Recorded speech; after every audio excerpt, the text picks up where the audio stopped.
Royalties? Royalties, yeah. Oh, royalties. Yeah, all the royalties. Okay, so you can hold, and we will kind of go through it together. Okay, so the first one is occiput. So where's that going to be?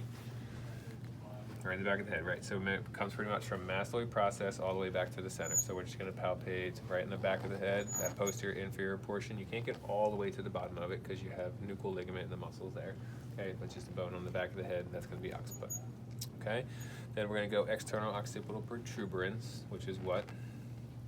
Bump of knowledge. Okay, so that's that bump right in the center of the occipital bone.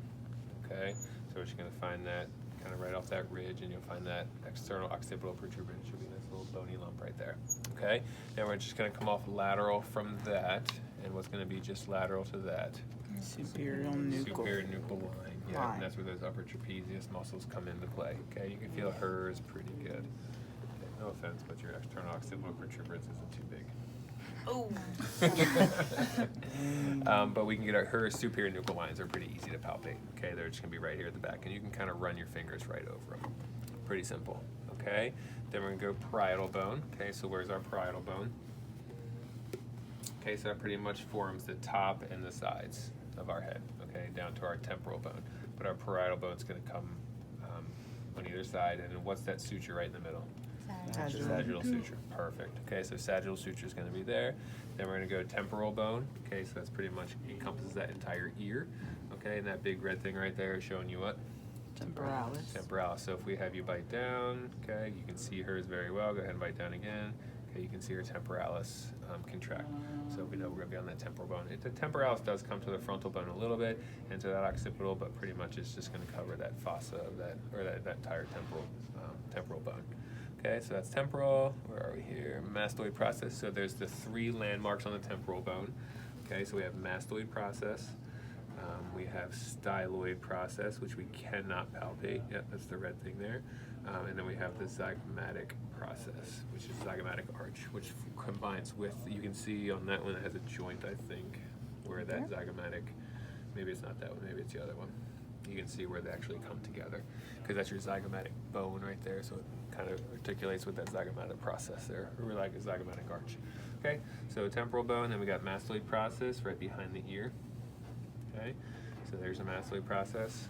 Okay, we're going to palpate next week because that sternocleidomastoid comes right there. So if I ever turn her head to the side, you can see her her SCM, sternocleidomastoid. Okay, comes right up into that mastoid process. Okay, also if we drop off just inferior to mastoid process is what? We found that C1 2 weeks ago. transverse process. C1 transverse process is right there. So I can get on either side, I can push them side to side. Okay, then between the ear and mastoid process is going to be what? Which we can't really palpate. Styloid process. Styloid process, good. And then we're going to come to zygomatic arch, okay, which is that cheekbone.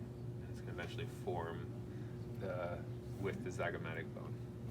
Okay, and then what articulates right there? We're going to palpate next week. Masseter, yeah. Do you have jaw problems? No.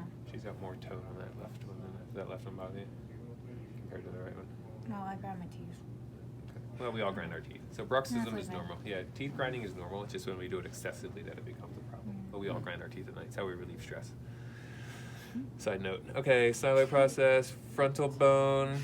So styloid process we're not going to do. Frontal bone, okay, makes up most of the forehead and the upper part of the eye socket. Okay, what muscle sits right on that?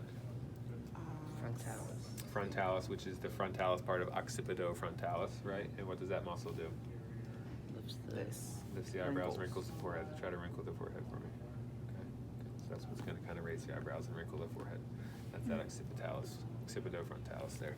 Okay. And then sphenoid bone, really kind of hard to palpate and hard to tell, but basically we're going to find the zygomatic bone, and then we just come up from that, and then you can get to those. What part of the sphenoid can you palpate? The wings. The greater wings, yeah. So from zygomatic bone, okay, we can come up and we can get to the greater wings there. These ones are pretty straightforward. Okay, so from like right in the middle of the zygomatic, come right up, and it should be roughly the sphenoid bone. No way to really tell for sure if we're on it or not. Except usually it's tender. If you push hard enough, it'll be a little tender. Questions? That's it? That's it.